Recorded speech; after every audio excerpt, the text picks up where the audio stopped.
हालांकि विक्रम टोकस रायजादा परिवार के नितिन रायजादा का सिर्फ एक सेक्रेटरी था। बिजनेस वर्ल्ड में अध्यक्ष नितिन रायजादा पर्सनली बाहर नहीं आते थे, विक्रम टोकस उन्हें रिप्रेजेंट करते थे। यहां तक कि कुमार परिवार, जिसकी नींव 100 साल पुरानी थी, उन्होंने भी कभी नोएडा के रायजादा परिवार को ठेस पहुंचाने की हिम्मत नहीं की।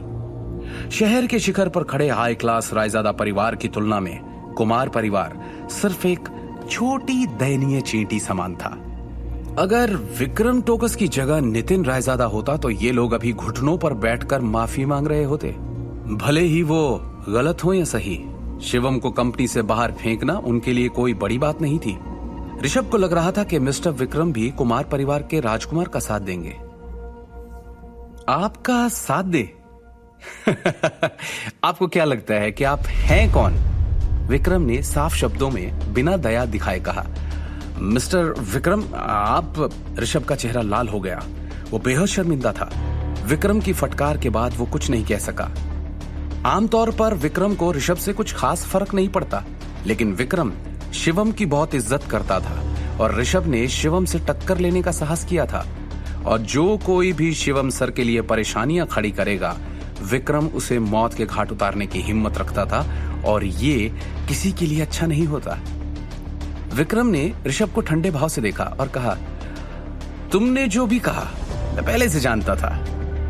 हर किसी को अपनी तरह मूर्ख मत समझो। तुम नारंग ज्वेलरी कॉर्पोरेशन के मान सम्मान को नुकसान पहुंचा रहे हो। तुम्हें अंदाजा भी है कि इसका हमारे ऊपर कितना बुरा असर पड़ता है। तुमने जल्दबाजी में सिक्योरिटी गार्ड्स को शिवम सर पर हमला करने का आदेश दे दिया, जो कि हमारे मैनेजमेंट के इंचार्ज हैं। तुम उन्हें नौकरी से निकलवाना चाहते हो। मैं रायजादा परिवार की तरफ से नारंग ज्वेलरी कॉर्पोरेशन का मैनेजमेंट संभाल रहा हूं। यह रायजादा परिवार की संपत्ति है। ऐसी हरकतें करके तुम मेरे चेहरे पर थप्पड़ मार रहे हो, नितिन सर के चेहरे पर थप्पड़ मार रहे हो। विक्रम ने जोर से कहा, वापस जाओ और अपने पिता शरद कुमार से पूछो। अगर वो ऐसा करने की हिम्मत करता है तो मैं तुम्हें।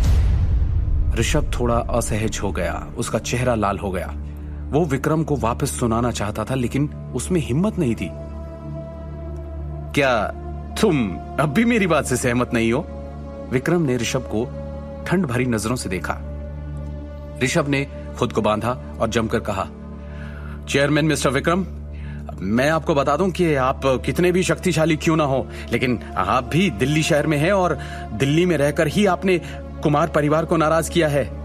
आप जानते हैं इसका क्या परिणाम होगा? ये धमकी है?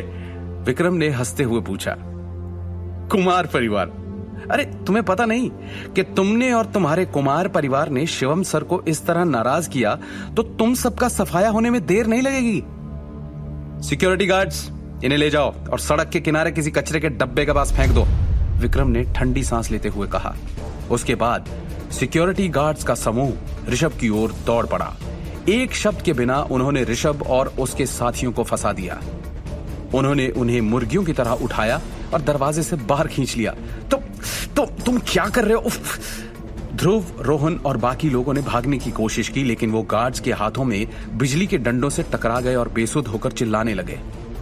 विक्रम टोकस, मैं ये बात अपने डैड को बताऊंगा, देख लूंगा तुम्हें। अरे हाँ, अपने डैड को मेरे पास आने के लिए कहना। तुम मुझे देखो इस लायक नहीं हो तुम, विक्रम ने तिरस्कार के साथ कहा।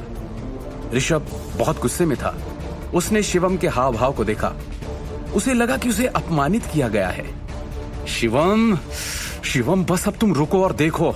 अगर तुम में हिम्मत है तो अब अपनी बाकी बची जिंदगी के लिए कहीं छिप जाओ, बाहर मत आना, वरना जिंदा नहीं बचोगे, ऋषभ ने गुस्से में कहा।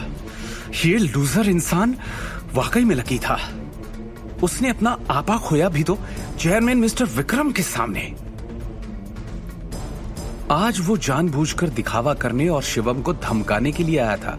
वो दृष्टि के सामने शिवम को लाचार साबित करके अपनी ताकत दिखाना चाहता था।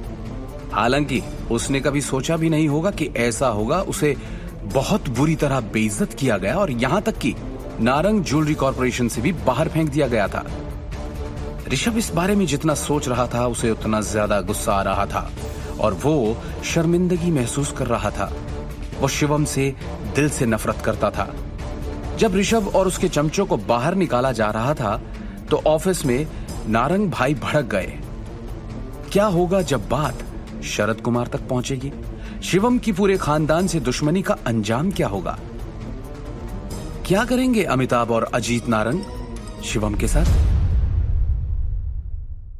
आगे की कहानी जानने के लिए देखिए अगला एपिसोड सिर्फ पॉकेट एफएम के यूट्यूब चैनल पर, और शिवम द हिडन वॉरियर के सारे एपिसोड्स को सुनने के लिए डिस्क्रिप्शन में दी लिंक से डाउनलोड करें पॉकेट एफएम ऐप।